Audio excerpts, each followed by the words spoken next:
I don't know what a healthy version of Diamond looks like in 2025 or later. Without all these publishers. Yeah, because again, these publishers are not coming back.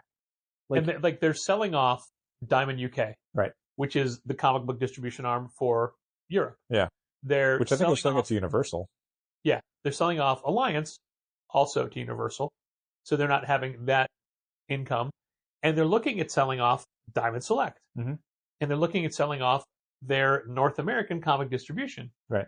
What is Diamond Comic Distributors without comics? In the Midwest, you know the best is there waiting, so come and join the conversation. Highs to approved, fan and artist and creator too. What? This is how the challengers do. What? Keep the conversation moving along. Keep reading comics, keep your local store strong. If it's hard, then it's a job for the challengers. What? Comics and conversation, y'all. From Challengers Comics and Conversation in Chicago, this is Contest of Challengers, a comics industry business podcast with Patrick Brower. Patrick Brower. Patrick Brower. Patrick Brower. Patrick Brower. Patrick Brower. Patrick Brower and W. Dal Bush. W. Dal Bush. Dal Bush. Dal Bush. Dal. Dal. W. Dal Bush. Dal, my first question for you, right off the bat, what is the price of a sale shirt if you don't want to earn it via the sale by buying $125 worth of merchandise and getting it for free? If I just want to buy the shirt, how much does it cost? $125. Sounds fair to me. I would highly recommend that you instead spend $125 on sale merchandise and then qualify for a free t-shirt. But if you don't want to buy the merchandise, you can just buy the shirt for $125. I mean, if that's... No discount on that. Yeah, right. Perfect. I don't know if that's worth making a complete notation as a topic we covered. Sure. Because it's just a one sentence. People do ask about it every year. And the thing that I'm at least careful to say when we're talking about the sale and the sale shirt is that you're not buying the shirt, you're qualifying for a shirt. You can only qualify for a sale t-shirt. Some people are in a hurry to get in line for the sale to get those shirts. I guess. So yeah, you can absolutely buy a sale t-shirt by just giving us $125 and then receiving no product in exchange besides an exclusive sale t-shirt. Again, I would caution you not to do that. I would much prefer you spend it on comic books that you're going to read and enjoy and then also receive an exclusive t-shirt as a reward. Oh man, I literally just thought of something. Mm-hmm. We'll need to make sure that shelf sponsorships aren't part of the sale. It's easy. What if I spend $125 at the sale? Can I get a free shelf sponsor? You may not. You may not. Yeah, it's very easy to exclude stuff. What if I buy a shelf sponsorship? Can I get a free t-shirt? Oh, that's a good question. No, because it's on sale merchandise only. Yeah, and that's a thing that we've done in recent years is we've added that as one of the conditions because previously we were kind of opening it up to anyone who spends an amount of money or more during the sale. It didn't need to be on sale merchandise. I mean, it was always supposed to be. We never enforced it. Yeah, I mean, I think we were just generally like, during the sale, this is what happens. And what we were finding were that there were not a lot of, but enough subscribers that were basically just holding off on their purchases and they just randomly accumulated it at the same time. Yeah, and then we were basically giving a shirt for somebody who's just coming in and buying their stuff like normal. And it just felt like, well, we pay for these shirts. Yeah. What are we subsidizing here? Like, even now, there's times where people would qualify for a shirt and it's like, I don't know if, are we just giving the shirt away sometimes, like forcing it on them? Like, I'm okay with that. I always want to tell people, like, hey, you qualified for a shirt. Do you want the shirt? This is the design. Yeah. This is how it works. But there's times I just think, like, this person just wanted sale stuff and maybe they're just taking the shirt out of politeness. And it's like, we pay for those. So if you don't want it, that's fine too. Literally every year there are people that do not come back for their shirt. Yeah, we got a box in the back. Shirts that we buy and order. Yep. We've got shirts from the last several years because, people qualified for them. We don't just want to get rid of them. The thing we make clear to everybody is that these shirts are produced after the sale's over to order based on the sizes that people have requested. Because make sure that everyone they weren't gets that the way size they originally. Want. Yeah, and it was a bad idea. Well, yeah, I mean, we kind of, we're operating in the dark. We'd never done this before. So the thought was like, well, you want to have the shirt for people. They come in and they buy stuff and here's a shirt. But then, of course, you never know what sizes you're going to need. So inevitably by like day 5, 6, 7 of a 7-day sale, it's like, okay, I don't have any mediums. I don't have any larges. I got smalls and I got double XLs. And so people would sometimes take one, but it's like, they're never going to wear this. Yeah. So we decided to hold off and do the production of the shirts after the sale. But the problem with that is that for a lot of people who have only come in for the sale, they have to make a special trip back just to get the shirt. And for a lot of them, again, maybe they were taking the shirt because it was offered to them, not because they necessarily wanted it. So we have a small selection of past year shirts sitting in the back waiting for people to come back and collect them. And one of the obstacles we have doing it this way is once people qualify for a shirt online, you have to get their sizes. Yeah. Well, there's a pop-up that we now there is.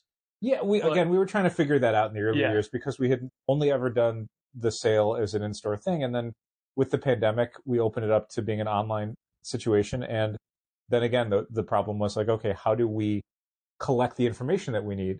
And Shopify will offer you a billion plugins and stuff, and it's just like, okay, which of these are the ones that's going to work? And then once we figure out one that's doing what we want, how do we make sure it reliably does that? We would have problems in past years where we would spend the first hour or so of a sale scrambling to figure out why something was not collecting the information we needed from the people who were rushing to order stuff. And then we'd have to contact them afterwards to say, hey, you didn't fill out this information either because you didn't see it or you just clicked past it and you didn't know what it was. So it's like, I need to know in the next, by the end of the sale, what size you want, because on the 13th, we're ordering shirts. Yeah. Like, this is done. So you have that many days to figure it out. It's like Kickstarter fulfillments that are always held up because people haven't filled out their surveys. Right. Just basic stuff. And a lot of it is just the standard thing we always complain about, which is no one reads their emails. So you really have to harass certain people because it's like, look, you could just look in your inbox and see that there's a message about your order saying, hey, you qualified for a shirt. Do you want one? And if so, which size? The good news is I think we're going to be doing the sale online pretty much the same way we did last year, both in how the discounts are applied and then how people are notified about qualifying for a sale shirt. So I think we should be in good shape. It shouldn't be, fingers crossed, it's not going to be a lot of technical problems off the bat. I hope. I hope that as well. Mm. But at least, as far as my end goes, you'll be in that first part of the sale. So if there are problems, you have to deal with them on site. True. I have to. I get to. It's not your day. I know. So you're coming in extra. Oh, Patrick, I guarantee you it won't be my day. It'll be swell. You're going to love it. Yeah, I'm just going to be doing the early portion of packing up the online sales. Patrick will be, running the register in the store, same as always on a Friday. I will be working in Sidekicks at a little folding table on a little iPad. See, what's going to happen? You know what's going to happen that day? No. We're going to get every shipment at the same time. So you're going to get booted to a corner so I could do Lunar in there while Gina is doing PRH. I would recommend holding off on unpacking any UPS and FedEx shipments until maybe like 2:00. Oh, I don't know, man. We've got on the Friday of the sale. I would give the first few hours a little bit of space. This is one of the Wednesdays are a rough time, which is what it was last year. But we brought in Molly for a third person, so again, you could have your packing station, and then because of it being leap year, it's now a Friday this time, and that's a bad day as well. Yeah, it's certainly a busy day in the store. Well, mainly for the deliveries and things as well. Of course. And next year it'll be a Saturday, which will also be awkward. Probably means Dow's coming in then as well. Yeah, for sure. Like I mentioned to you before, it's really just the first 3 hours because based on how things went last year with the sale, it was really like you'd get a couple dozen orders in the first 2 hours. And then everything after that would be very like... Tapers off. A few an hour for the first day. And it's nothing that you couldn't, at least collect the materials and then pack it later. That's fine too. We usually want to make sure that stuff goes out same day when an order is placed. But obviously for the sale, there might be a few things where it's like, you place this at 5:00, we close at 6. I'll grab it. I'll make sure this stuff is pulled, but it might not get packed up until the next day. If mail came at 11:30 a.m., it's not going out again. No, I mean, obviously not counting mail pickup and all that sort of stuff. I just mean there is probably going to be like a slight delay in how quickly things get packed up by us. But the most important thing is getting it off the shelf. Yeah. So somebody else can't buy it when it's already been bought online. Yeah. That's why we need the extra person, because it's a lot of running around the store grabbing stuff as soon as orders come in, because it's like actual running. Not walking, not skipping, not hopping, not sauntering. No jogging. Running to the shelves. Yep. there have been accidents. People have been, People have run into hooks. they've been knocked out of the way. That wasn't a sale. We weren't even open then. That was for no money. We weren't even open then. So the sale is actually going to help us out in an unexpected way this year. And I'm going to talk a little bit in code just for your benefit here. Mm-hmm. So looking at the average packing list from a Penguin Random House order. Okay. Now I'm going to count the size of an order on a scale of 1 to 10 with how much stuff we're getting. Okay. An average week, a week of what we want, would be like a 7. Okay. It's been lately like, I think this week, or is it next week? This week?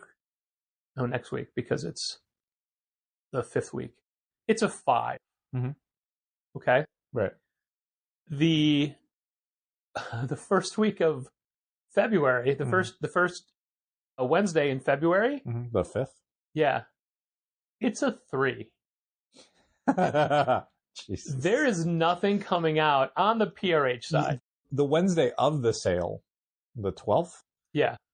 is probably going to be like an 8 or a 9. Yeah. It's One World Under Doom. That's a bunch of other stuff. Sure. Okay. I mean, we are getting a lot of copies of One World Under Doom. We had a lot of pre-orders for different variants. I think that book's like $5 or $6 probably. Yeah. Still haven't read it. Yeah. It's good. I read this week's Fantastic Four, though, which is like a lead into it. Sort of. I mean, it's just generally setting up the idea of like the Doom It's stuff is got the happening graphic right now. down. It's got the It has the graphic banner at across the top. They wouldn't put that at the top if it was not. And a it real doesn't even fucking- say prologue or intro. It just says One World Under Doom. Yeah. We are currently, via the FOC process, now ordering a lot of the tie-ins and miniseries and stuff. Yeah. And boy, it's just standard Marvel miniseries Oh, yeah. tie-ins where it's like, it's a whole bunch of random stuff. Pre-orders are nowhere on any of them. We're ordering next to nothing for the shelf because it's like, I don't know what Doom Academy's going to do. Yeah. I certainly don't think the Thunderbolts book is going to do anything. And that goes for like all of the various tie-ins and stuff inside other series where, X Factor has tie-ins and it's like, I don't think anyone's going to jump on X Factor because of this. I don't think so. No. The same way I think that from what we've seen from customers, X-Manhunt is losing us people. Oh, yeah. We've had people quit the X books entirely because they don't want to have to deal with a crossover. Which is crazy and just like such a weird line in the sand. No, I was going to say like, how do I want to phrase this? It's such a kind of vindication of people who feel like the X-Men books are not connecting with the audience as well as the Krakoan Age stuff did. Because I remember when the first Hellfire Gala hit, and that was like one of the earlier crossovers it was like that or Ten of Swords. I can't remember which one. But either one of those, we just signed. Hellfire was first. So Hellfire, because it was everything for the month was supposed to be like a Hellfire Gala thing. Yeah. So we signed people up for like everything. And they loved it. Yeah. Ten of Swords, same thing. We were selling X-Men numbers for every single Ten of Swords chapter, which means books like... It tapered off a little at the end when people realized where the store was going. Books like Excalibur were selling like double what they would normally sell, and people loved it. Like, yeah, there's probably a few people by the end who are like, I didn't realize this thing was like 12 parts.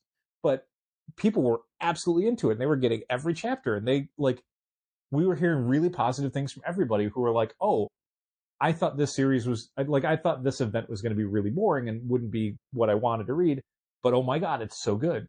And now we get X-Manhunt, which is like 8 chapters across like 6 titles, and people are already like, please unsubscribe me to everything. Wow. Oh man. My attitude has, and I currently only read X-Men, Uncanny X-Men, Exceptional X-Men. I think all I read is Exceptional, and that's all I'm going to read. I mean, I read Wolverine as well. I don't read that. But that's all I'm going to read for the crossover. Sure. But I'll read the Omega as well because I got signed up. Yeah, well, so basically because it's like an Uncanny / Storm event, and Uncanny has more subscribers, and I think is the first chapter. We signed everybody who's reading Uncanny up for the Omega because, like, well, you should at least read the first part and last part to understand what the hell's going on in this. Yeah. Fine. I'm okay getting the... Sure. And again, I'll read the... It's weird because it's part 1 through part 6, and then Collateral Damage. Right. Which probably means, like, Xavier isn't in this one. Yeah. So you're getting people who are talking about Xavier without it actually being something that moves the story forward, which feels weird because, like, I don't know what the story is going to be. And again, I'm only reading one of those books, but it's like, you're doing a whole line-wide crossover. you can't, like, one book, you can't get them to be like, figure this out. Figure out a way to be part 7 of this story. Yeah. It's so weird. I'm not quite finished with Raid on Grey Malkin yet. Mm-hmm. I think I have one more chapter to go. Yeah. But it's confusing my to-read pile because since it ends in Uncanny, yeah. there's been another issue of Uncanny since then, yep. but not another issue of X-Men, which came out before that. Correct. So I'm like, how? This is out of order. What is happening? No, everything. You didn't miss anything. I did miss an issue of Exceptional because it actually wasn't on my list. I was just grabbing it from the shelf. Mm-hmm.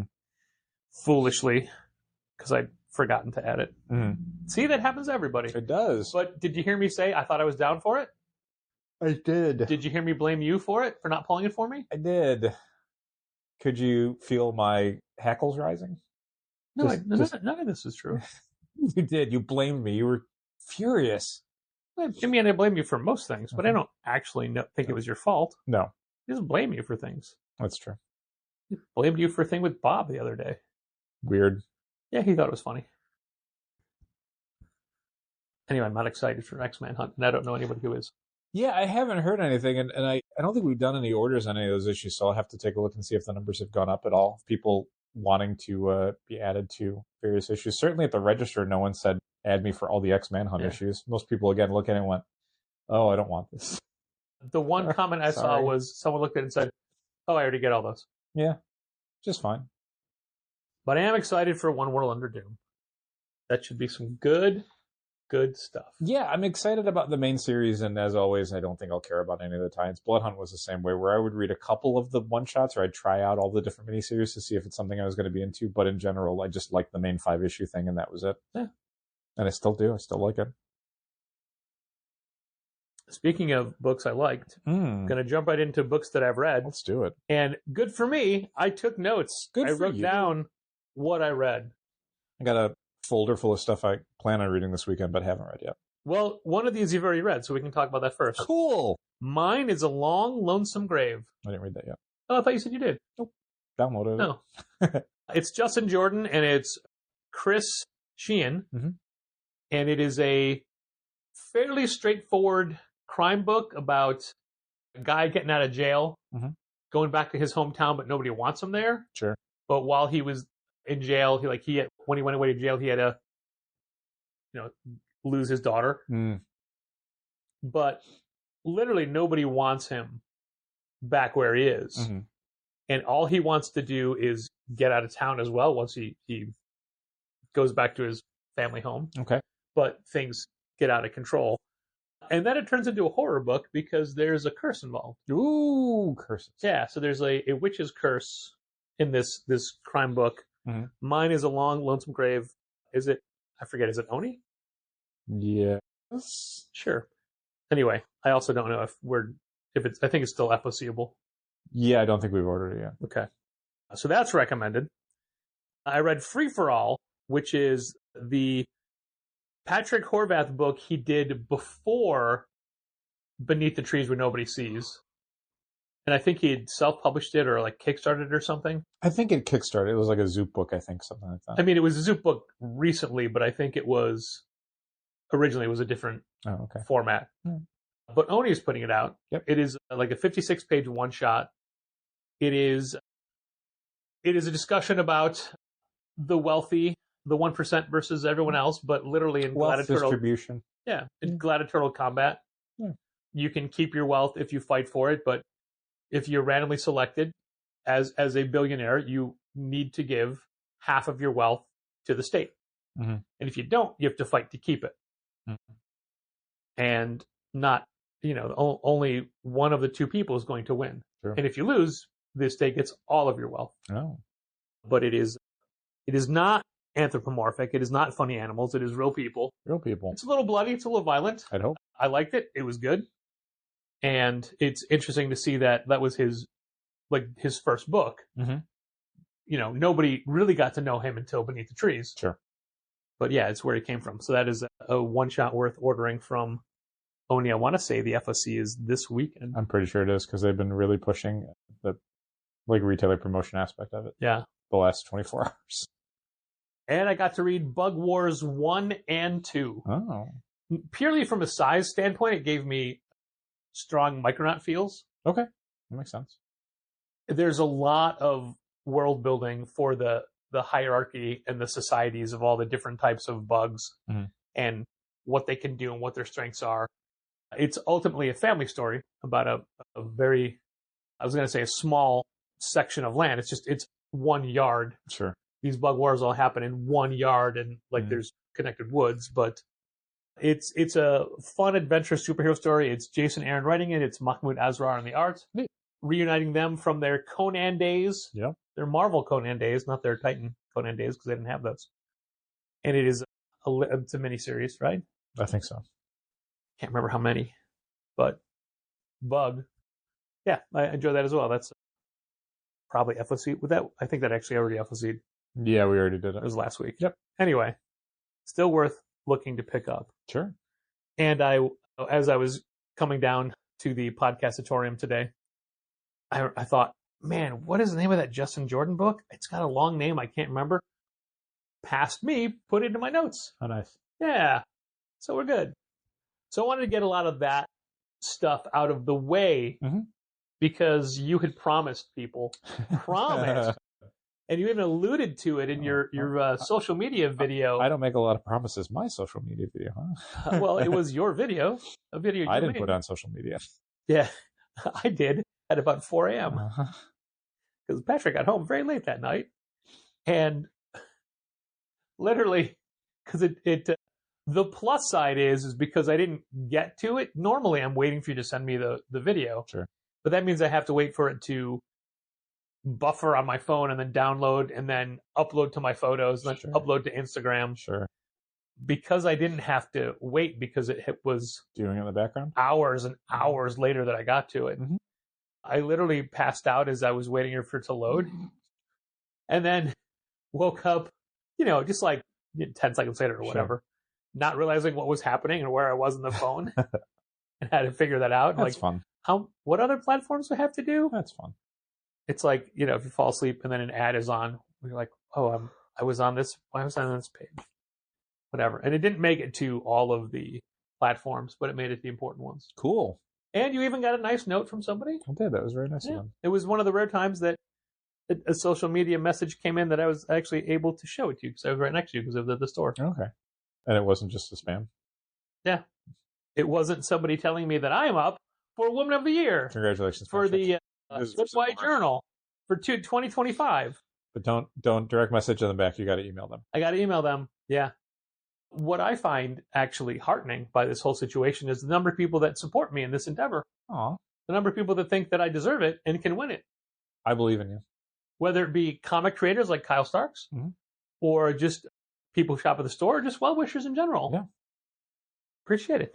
Sean Von Gorman. Beautiful. Backing me up. Yeah. Beautiful. Yeah. I hadn't even thought about writing a speech, but now I might have to. Got to be ready. It's true. I just don't know what my platform is going to be for when I win.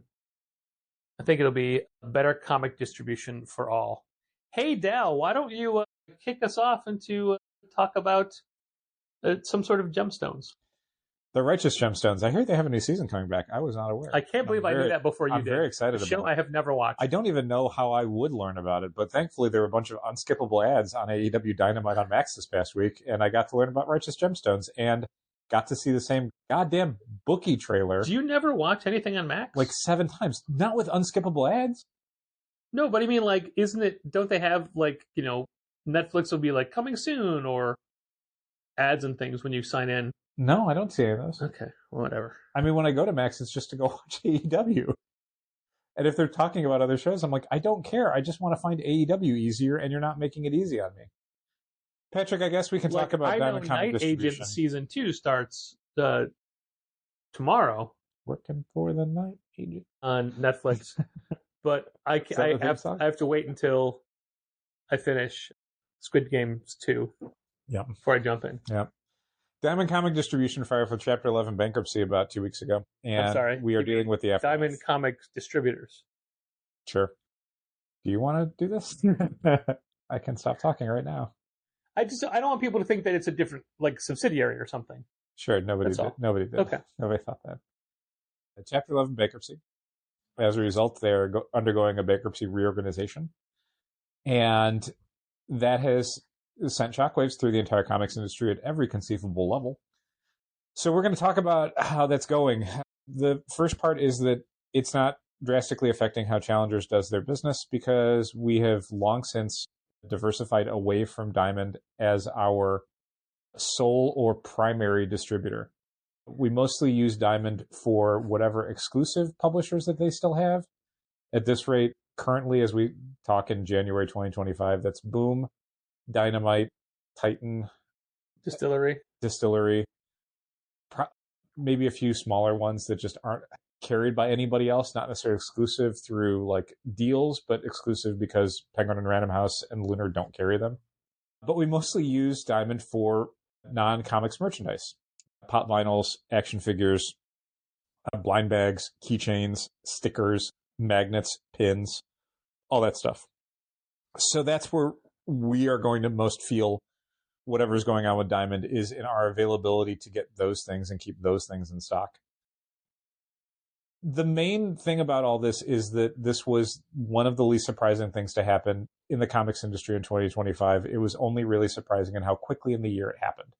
We were talking at the end of 2024 about how many warning signs there were about Diamond. Specifically, I think we mentioned that we had to shift how we had moved around all of our Hachette pre-orders. Things like Yen Press, things like Abrams, because Diamond just wasn't getting them for several months. And I don't know if it was ever officially announced, but the heavy rumor going through the industry was that Diamond was in arrears with Hachette, which means Hachette had cut them off, which means all those pre-orders that were supposed to be coming out to comic shops in October, November, were not coming out. And Diamond was not telling anybody. And as we would find out in January, they were in arrears to a whole lot of people for a whole lot of money. One of the interesting things about them having a Chapter 11 bankruptcy filing is that that information sort of becomes public knowledge.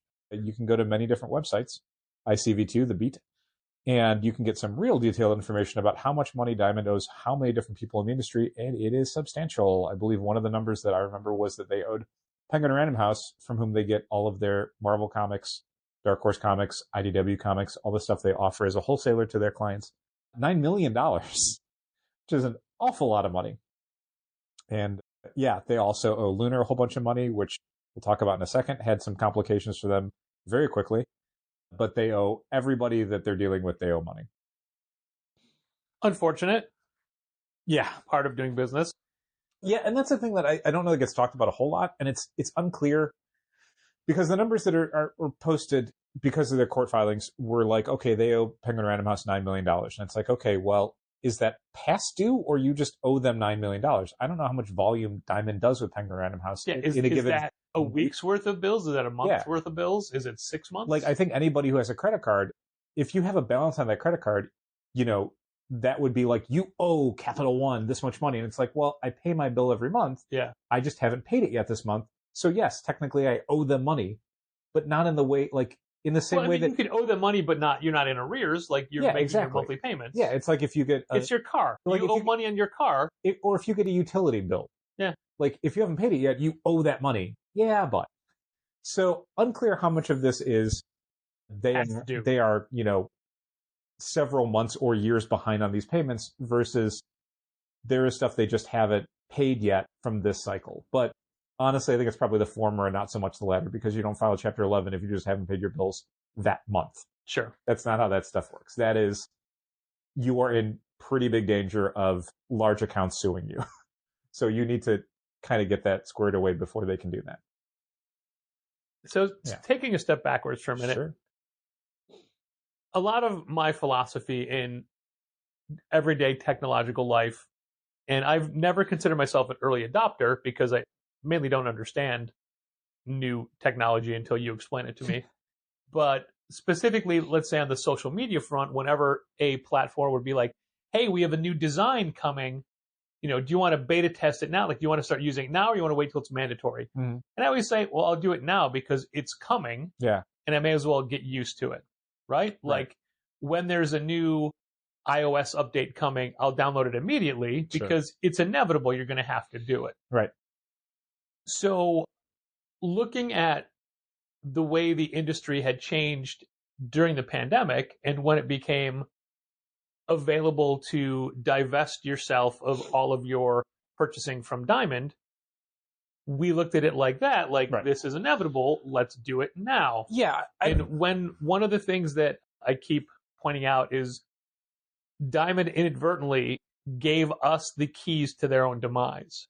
Yeah. How's that? When the pandemic happened and Mhm. they rushed out the Shopify plugin for Comic Suite. Oh, sure. That was for people who don't remember, because I'm sure we talked about it 4 years ago, 5 years ago. There was basically a very quick and dirty spreadsheet where you could upload Excel file that you had created from your Diamond RMH platform, and it would spit out the same contents, but in a formatted for Shopify version that you could then upload to Shopify, and it would have everything in the right place: descriptions, titles, images, weights, prices, costs, all that stuff. So instead of having to create your inventory from scratch on Shopify, you could just very quickly get things up there, which was a godsend for stores that had no interest previously in doing an online storefront, but suddenly needed to have something consumer facing. We had spent the first, I think, week of the pandemic, maybe, doing a dumb thing that was all we could do. It was a practical thing. It was We basically- very archaic. Yeah, I mean, we created nightly PDFs that you could go through, and it was a list of everything we had in the store. And you could basically read over those and shoot us an email saying, hey, I want these things. And we would say, okay, great. When we're at the store the next day, And then we'd pull those and then we we'd will set update. this aside. And then, we would work with a local restaurant to be like, we can drop them off at this restaurant. You can go pick them up. And that was, That restaurant is gone. yeah, no, they're still there, but they're not owned by the same Well, it's a people. different, the Yeah. building is still there, but the company is Yes. gone.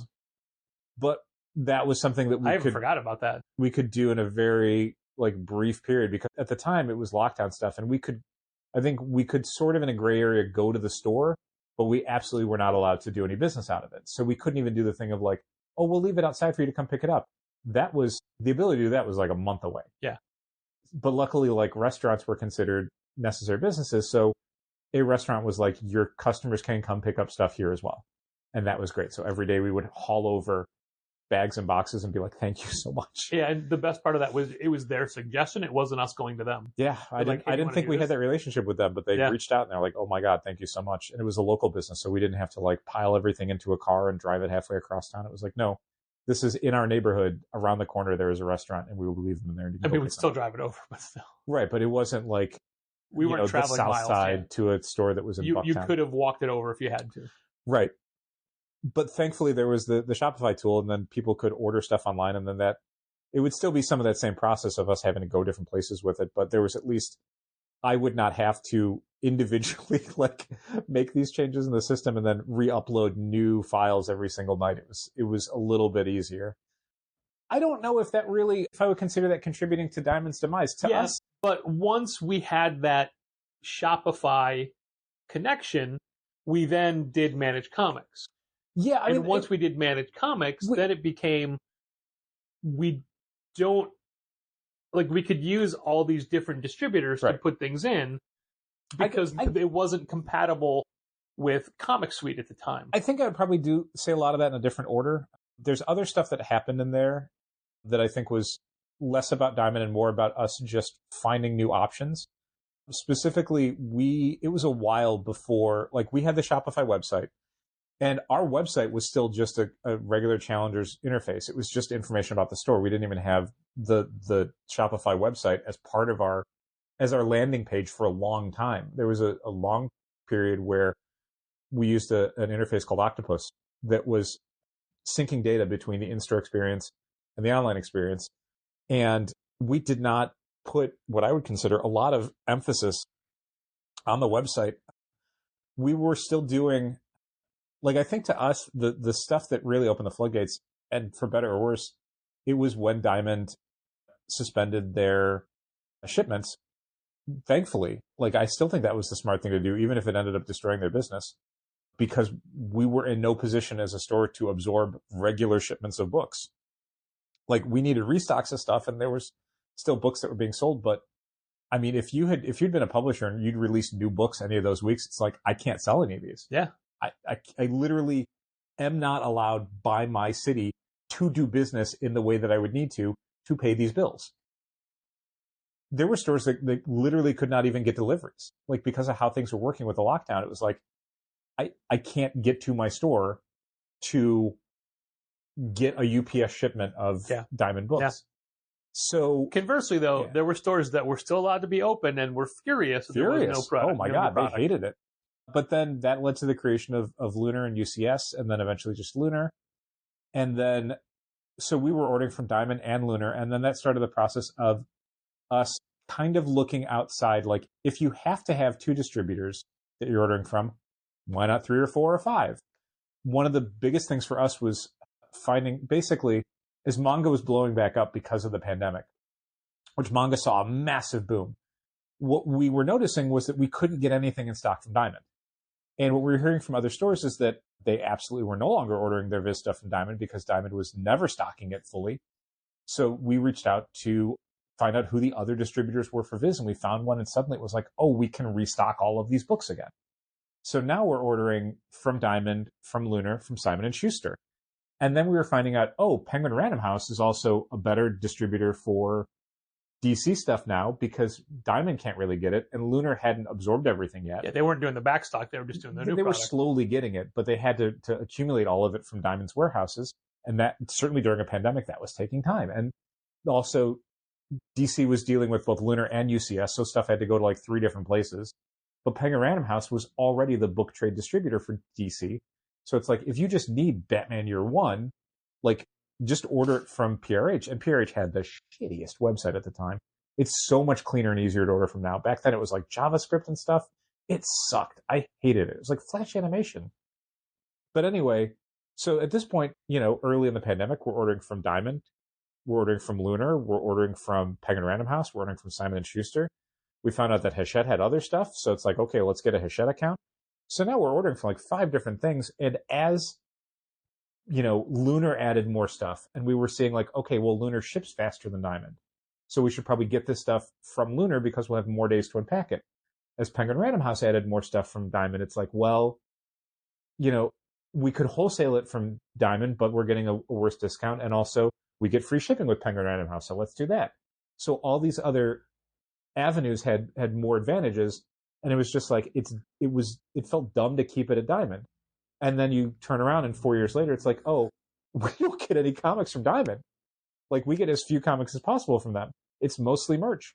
So I think a lot of it is just once you kind of break the seal of you're ordering from a second distributor, that's it. Yeah. Why not order from as many as possible? And we were still using RMH, and I had figured out a way in the back end to do orders from other vendors, but it was just super clunky and really hard to deal with because you were kind of fighting it the whole way. Labor intensive, and it's just everything in the logic of the system was about ordering from Diamond. And if you weren't doing that, why are you using the system? Like, you could just use any system. A great system for when Diamond was where you ordered everything. Oh my God. From. There's so many things that I miss from the Comic Suite RMH days.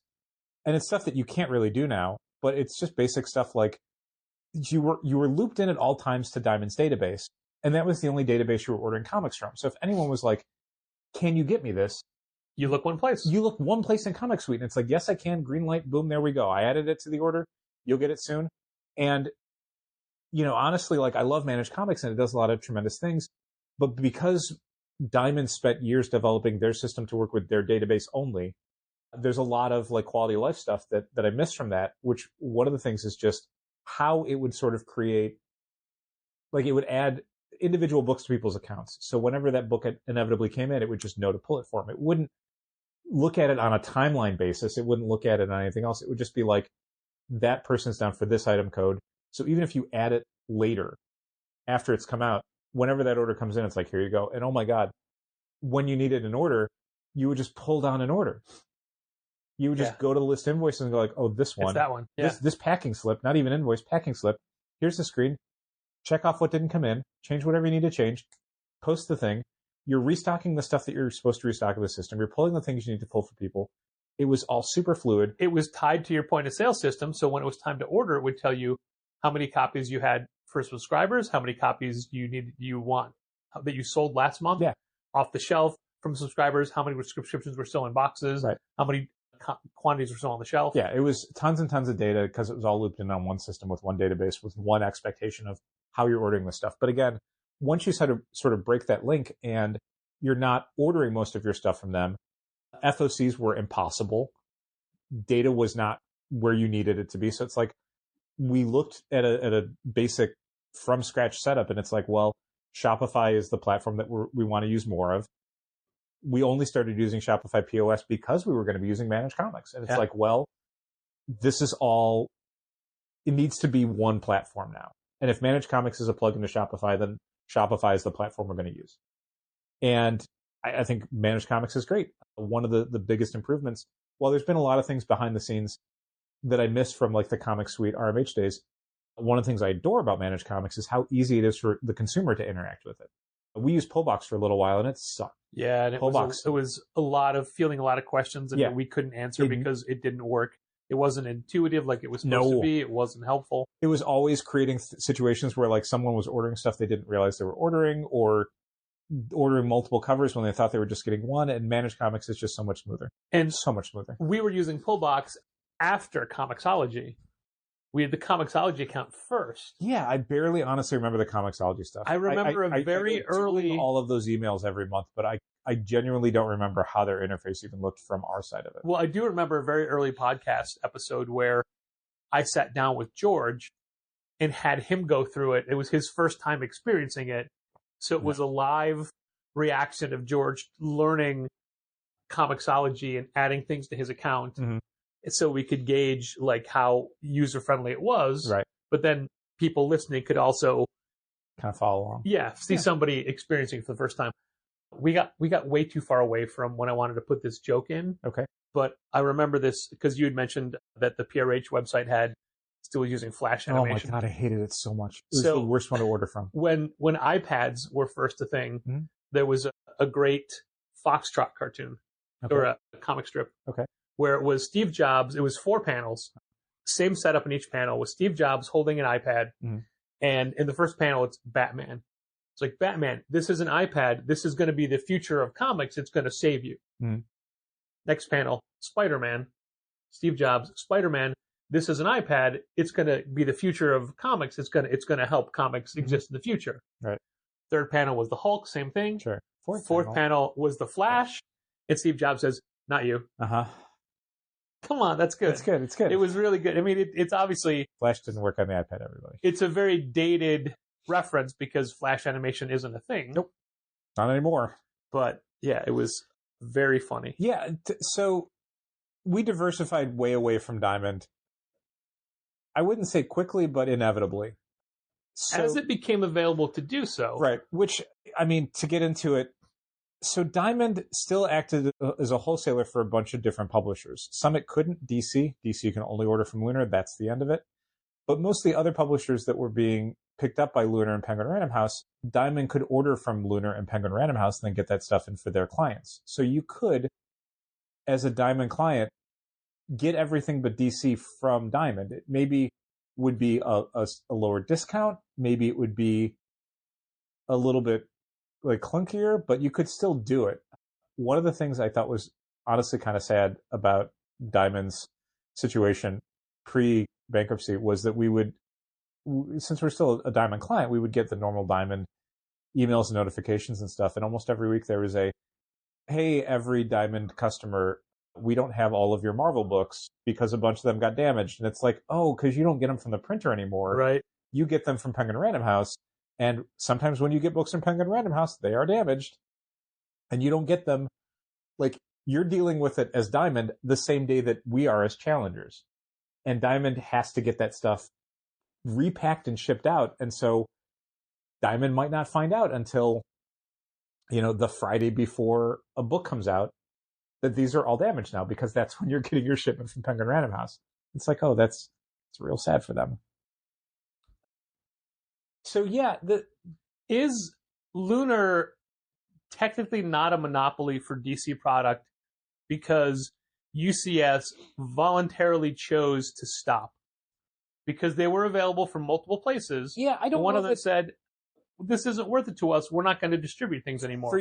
Although we had heard that they were going to stay alive as a distributor, but just doing toys and things. Sure. But I don't think that's the case. No. Also, we never used them, so we would never have followed up. Yeah, for years, people were trying to get Diamond categorized as a monopoly, because if you were a comic shop in the United States, you had to order your product from Diamond. And even that Diamond, I don't think, was necessarily ever treated as a monopoly by the US they weren't, government. because there was nobody else willing to do it. Right. And so there was no other distributor that said, we'll take Marvel. I don't know that even like having one publisher exclusively could ever make you a monopoly. Like, you can still get comics from other places. You can even get DC trade books from like Penguin Random House. Yeah, that's fair. That's fair.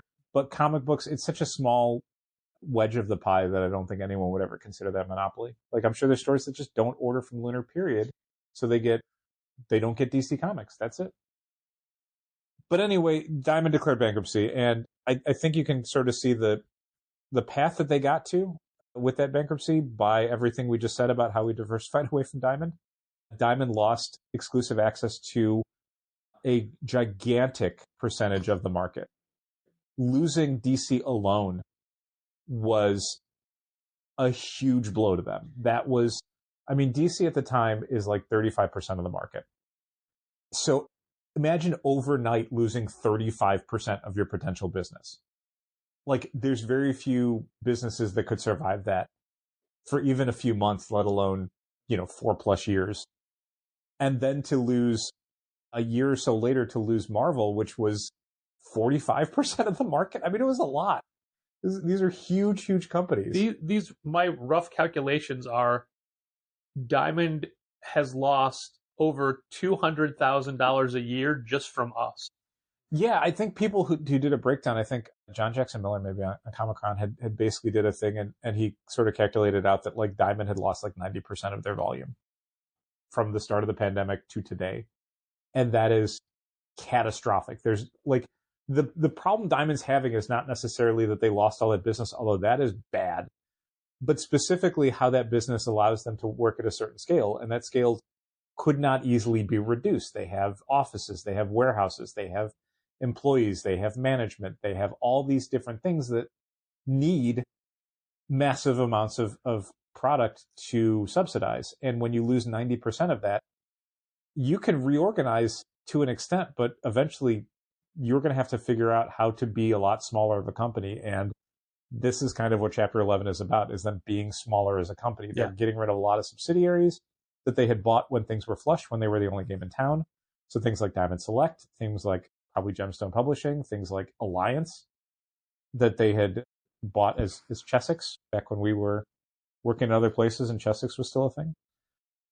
Diamond UK, a whole, like, just Gentle Giant. I was always disappointed that they didn't fully integrate Alliance into Diamond, to make it so where we, as people that spend a lot of money with Diamond, had as easy order access to Alliance. Yeah, Alliance was a separate account. They never did, so we never used them.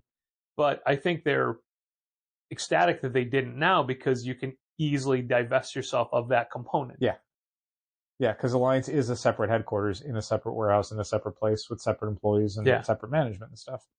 Yeah, I mean, you could absolutely make the argument that like maybe it would have been better for them in the long run to have combined the two companies, because think about how much overhead you have in all these duplicated departments, when it's like, why don't you just have everything in Plattsburgh? Yeah, it would be like if we bought, what's a freestanding comic store that only has one location? Chicago Comics. Okay, it's like if we bought Chicago Comics and then didn't do anything about it, just let them run it, like same employees, same people, just the money went to us. Like, what's the point of even having it if it's not your thing? Yeah, it was weird. That being said, we are buying Quimby's. Oh, okay. What? No.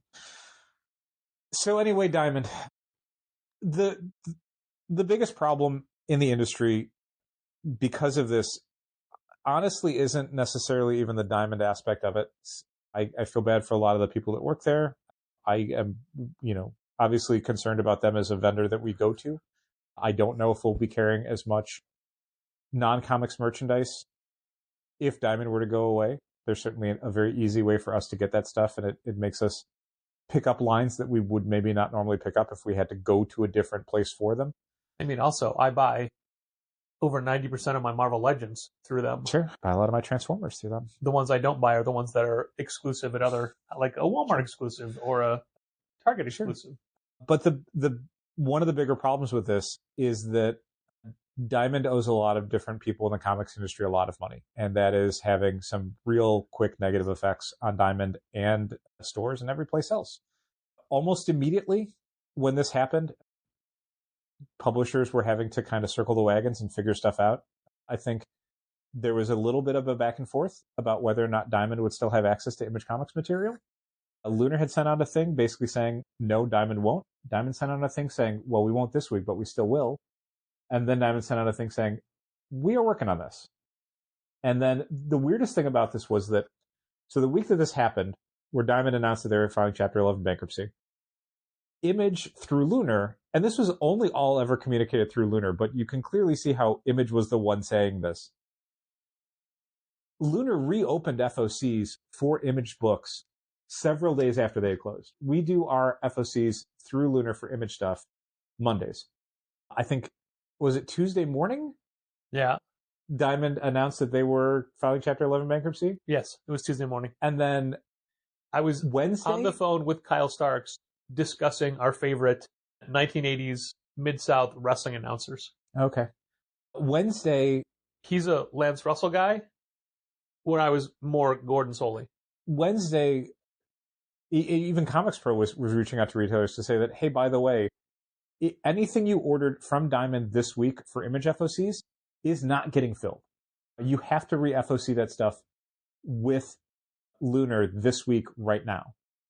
And it was like, they reopened them on a Wednesday, and like, Wednesday night, this thing is closing. So you have less than 24 hours to shift all of these orders over. The strangest thing is that the following Monday, there was Image FOC stuff on Diamond's FOCs. So I'm like, oh, I guess this got handled. And then like the next day, it's like, no, Image is getting, like, Diamond is getting no Image stuff going forward, period. So like, if you have back orders, tough shit. Which seems crazy to me, but also Image is probably owed hundreds of thousands of dollars by Diamond. American Mythology, which is a company we don't carry, posted something that I think The Beat had reposted. And it was basically saying, like, because of this bankruptcy organization, Diamond is not paying out for like several months worth of back bills as they figure this out. So if you're a company that's owed money by Diamond, you're not getting it paid back, and you don't know if you will ever get it paid back, you cut your losses. Yeah. You say, no, I'm not giving Diamond any more product because I don't know if it's going to get paid for. And while that is absolutely a hardship on a lot of retailers, this is a company and several companies that cannot afford to keep throwing good money after bad. They even mentioned that it might be their undoing.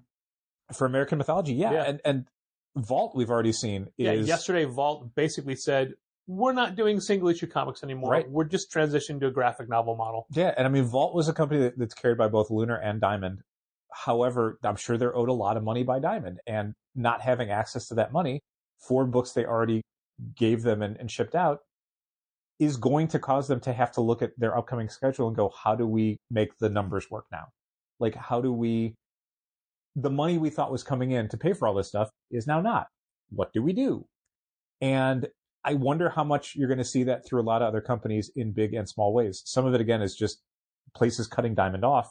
Well, it's not just that. There was also a company that distributes books in Canada called Universal. Yes. And Universal has always been trying to get a foothold in the United States. Okay. They would, if you're willing to pay for shipping from Canada, you can get your DC books from Universal. Instead of Lunar? Okay. Yeah, because there are American retailers, United States retailers, who do not want to give Lunar money because they're owned by DCBS, Discount Comic Book Service, right, and they feel that's a conflict of interest. Trade, yeah. It's their direct competitors. Yeah. So there are people that were getting their books from Universal. They were told, we can't do Image books anymore either. Mm-hmm. So you have to go through Lunar. So just today, I heard from a retailer who this is the next week's books, or is their first Image order from Lunar. Okay. And they received one title. And when they said, why did I just get one title? I placed a full order. We're sorry, you placed your orders after FOCs. Yeah. But not the extended FOCs, just the original FOC. Right. And that became a very public airing of grievances. Yeah. But also they're like, what am I supposed to do? Like, Right. as soon as I was told I wasn't allowed to get the books from the place I've been getting them from since the pandemic, Yeah. I immediately did what I was told to do, and then them told, nope, you did it wrong. Yeah, and that's what's making this so difficult, is that I can understand where Image is coming from with, again, being owed a lot of money and maybe not wanting to lose more money.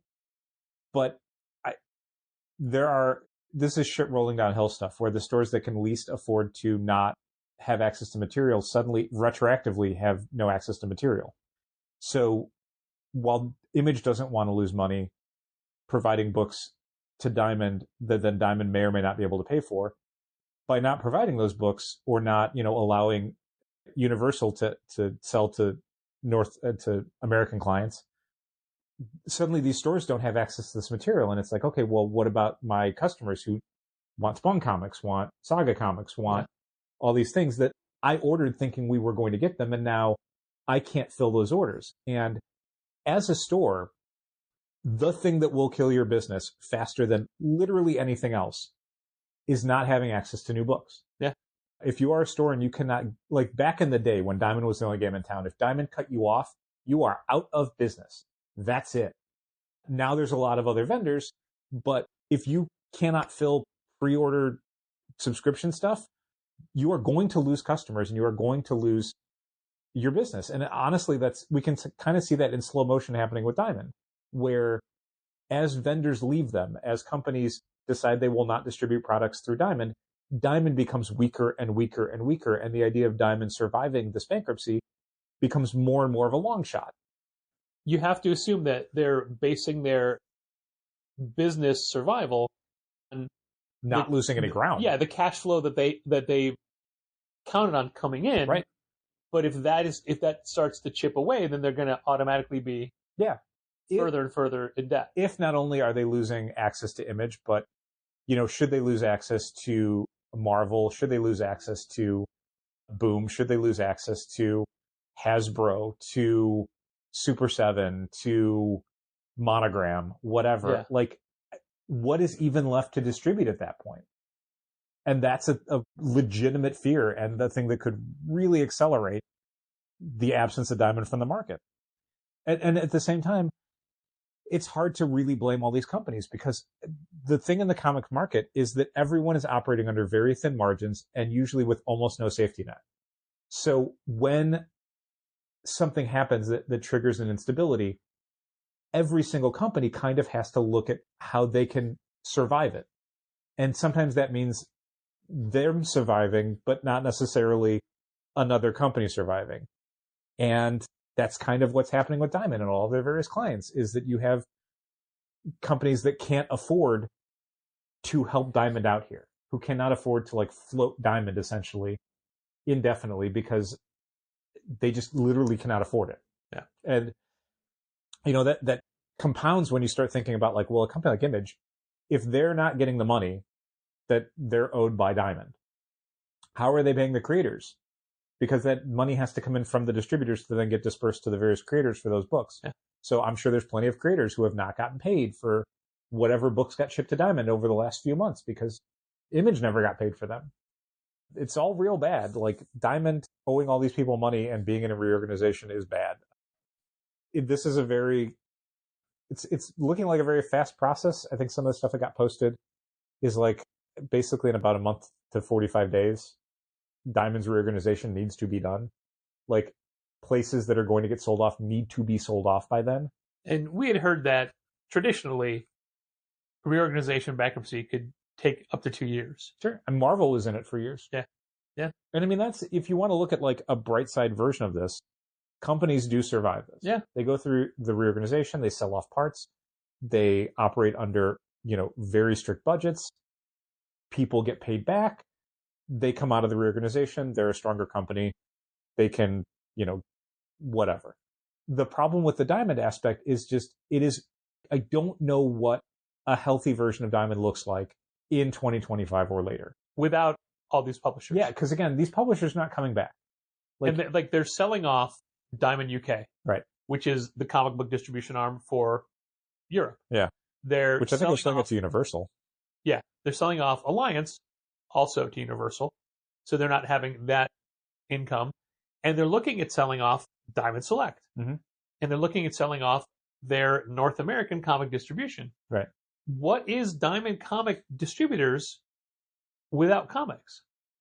I have no idea. I don't like they already had at the end of 2024 condensed down their operations from 2 massive warehouses to 1 massive warehouse. They got rid of Plattsburgh because they could not afford to keep Plattsburgh running anymore. Like they couldn't afford to staff 2 warehouses with the amount of product that was coming through the pipeline. Yeah. So that you can keep condensing, but I would be fine, just me personally, as a store owner, if Diamond was only like the non-comic stuff. I would be fine with if a Diamond shipment for the week was just, Hasbro toys and Pop vinyls and stuff like that. Like, I don't want to have to start another account with another toy distribution company and deal with all that. I don't want to have 4 different distributors we get from instead of Diamond for the same stuff. Like, that's what's been happening the last few years of I don't want to deal with more goddamn accounts and more individual small orders that we have to place. And that's also kind of the attitude of the other remaining distributors who don't have the bandwidth to take on small publishers. Sure. I don't like Lunar doesn't want to take on American Mythology because they don't have to they have to house that much more stuff, that much more product. Lunar is building a new warehouse and that it's going to change everything when it opens. Mm-hmm. But currently they don't have literally the space or the people to deal with more than they have. And they're already suddenly forced to get all of these new comic shop clients.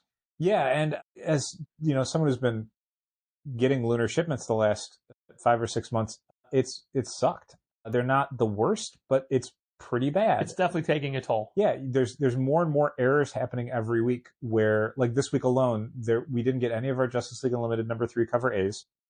We didn't get multiple other variant covers for other Lunar books this week. We are almost a month out, maybe more, from the last issue of Sacrificers that we were shorted almost entirely. And still haven't gotten the replacements. They're on the invoice every week, but then not on the pick ticket when the boxes show up. They just marker them out like, nope, didn't have them. So it's like, will you ever have them? I definitely need these.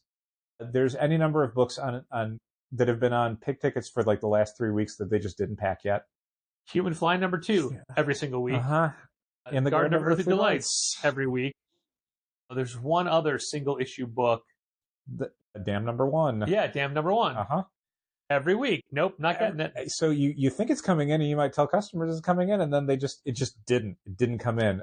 It took us, I think there's like a Spawn cover B from like an issue ago that I think we still haven't gotten in yet. And a Kaya, right? Isn't there some Kaya's finally rolling through. Yeah. But it's that sort of stuff did not used to happen as much because they had things under control and now they have maybe too much product coming through, not enough time to deal with it, not enough space to pack it in, not enough people to pack it. And so these little errors are happening all the time now, and they're happening at a bigger scale. And that super sucks. And Diamond is still perpetually, for us, a week behind release dates for new books. But there are stores that are getting their books on time. Sure. And getting them early still. Yeah. I mean, it's funny to me that Distillery today is like, hey, there was a misprint in Life #4. Life 4 that came out this week. No, it didn't. Nope, not for us.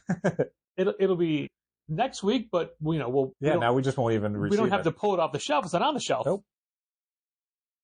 Yeah, so I guess I don't know if there's more Diamond stuff that we needed to talk about. It's so weird to talk about it now because so much has changed since it happened, and yet it also feels completely settled now in a way where I don't really think about it a whole lot. Yeah. Like in the first 48 hours, it was very like, what's next? What does this all mean? And the hot takes everywhere and everyone wants to talk about it.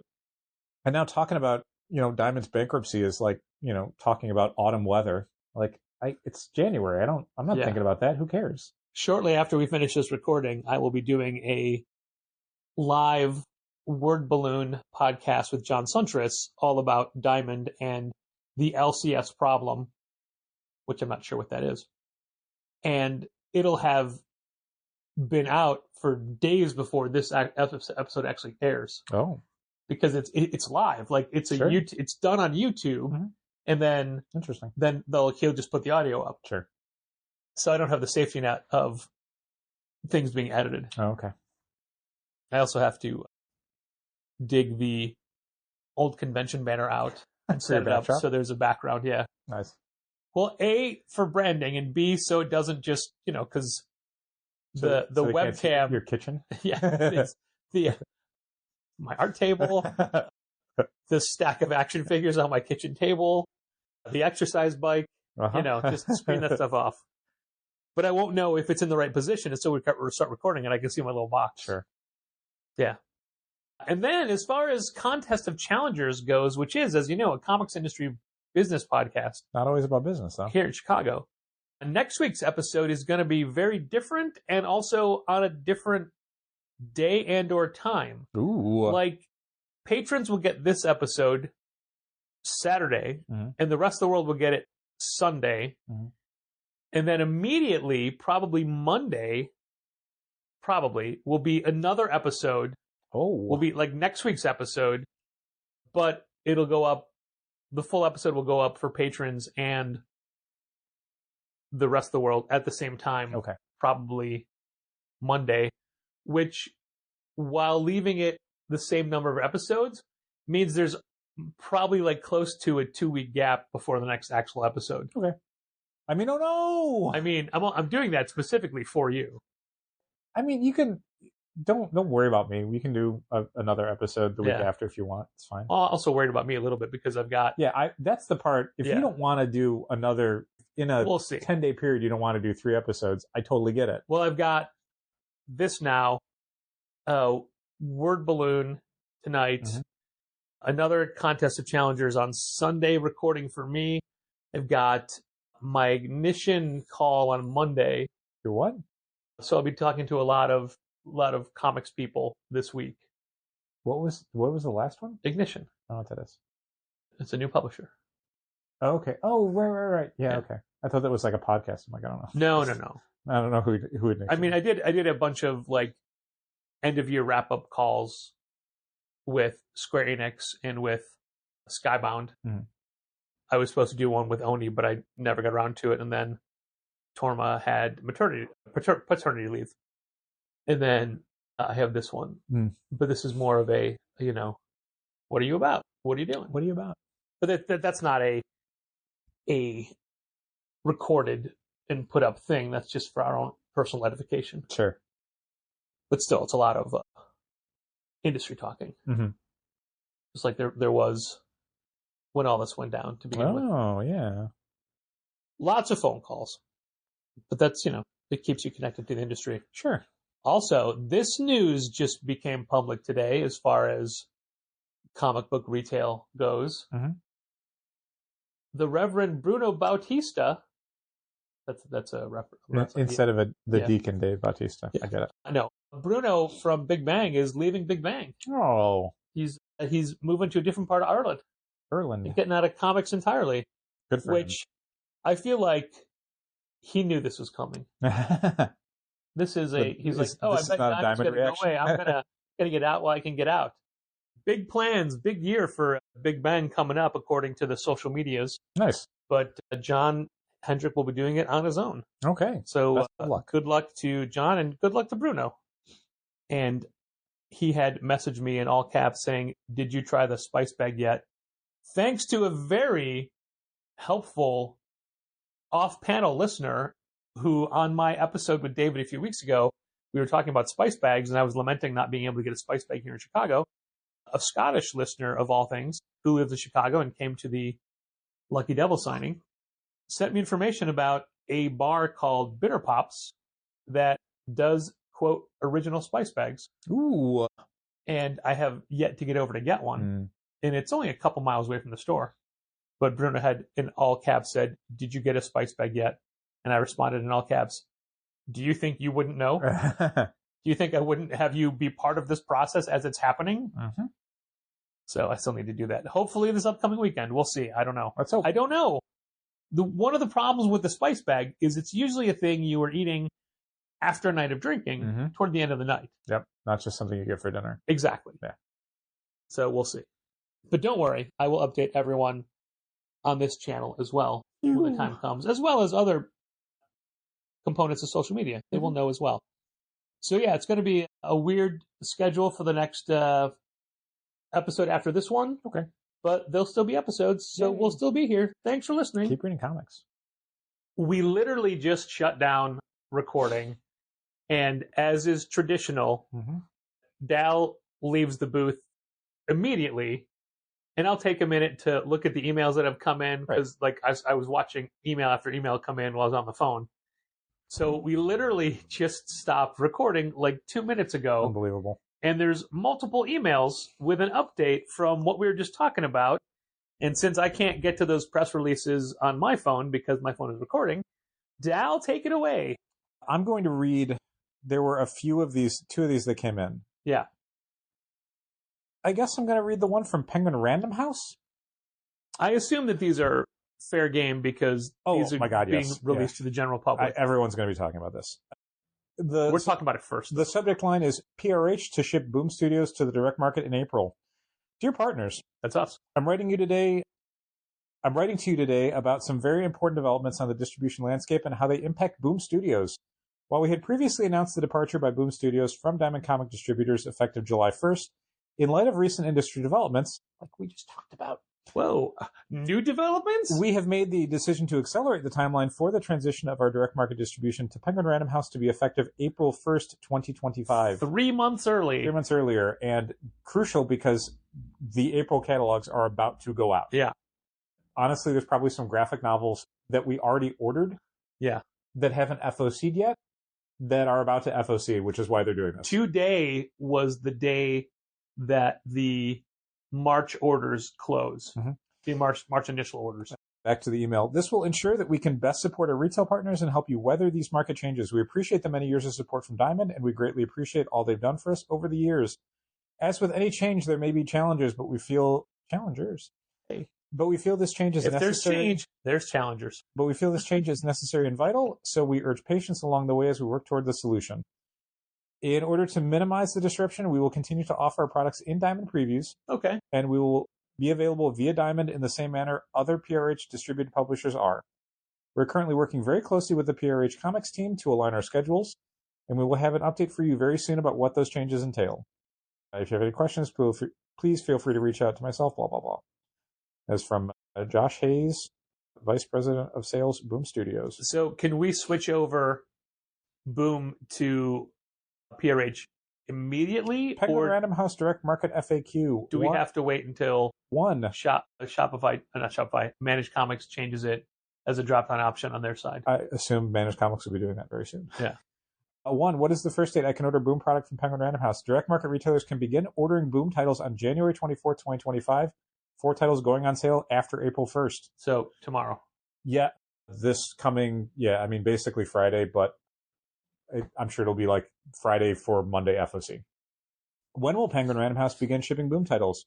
We will begin shipping Boom titles to the direct market on April 1st, 2025. Will I receive... April Fool. Oh, this is a big joke to Will them. I receive a printed catalog from Boom? All Boom titles will be included in PRH panels, our dedicated digital catalog for the direct market. The first catalog to feature Boom titles will be the February 2025 edition. Currently, there are no plans for Boom to produce a monthly printed catalog.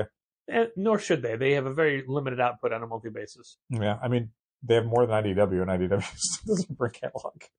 Will I be able to continue ordering Boom titles from Diamond? Yes. Direct market retailers will have the option of continuing to order Boom products from Diamond, acting as a wholesaler, or Penguin Random House. I've already placed orders for Boom titles through Diamond's ordering system. Will I still receive those orders? Please follow up with Diamond directly to discuss any open orders. Oh, yikes. Spicy. That's us, though. Yeah, I mean, we'll see. What is the timeline for the ordering transition? Any order placed for product shipping to arrive after April 1st, 2025 will be shipped via Penguin Random House or through a wholesaler, depending on how you have elected to order your product. Will you still offer retailer exclusive variants? Yes. Please contact Greg Hopkins from Boom. How do I get a Penguin Random House account? You should have thought of that 3 years ago. What? No, sorry. That's not how they put it. Whoops. And then a Boom vendor record of letter. Boom vendor of record letter. Boom Studios will begin distributing through Penguin Random House beginning April 1st, 2025. Please change your vendor of record for orders, returns, and payments to reflect this change. And then we got pretty much an identical one from Greg Hopkins at Boom. Like, literally identical. Wait, hold on. If they're identical, are you saying that this distributor and this publisher have unified communication across all channels? What a time to be alive. What a concept. Anyway, since that had just come up, I hadn't even gotten out of my chair. Now we're up to date. Thought we would add it in as we go. I'm going to go leave the podcastatorium. Patrick, please don't let anything happen in the industry for the next week. I'll try. Thank you. Okay, bye. Bye. This has been Contest of Challengers. Thanks for listening. Keep reading comics. Challengers is located at 1845 Northwestern Avenue in the Bucktown neighborhood of Chicago. 773-278-0155. Keep up to date with new releases and events at challengerscomics.com. And help fund this podcast at patreon.com/challengers.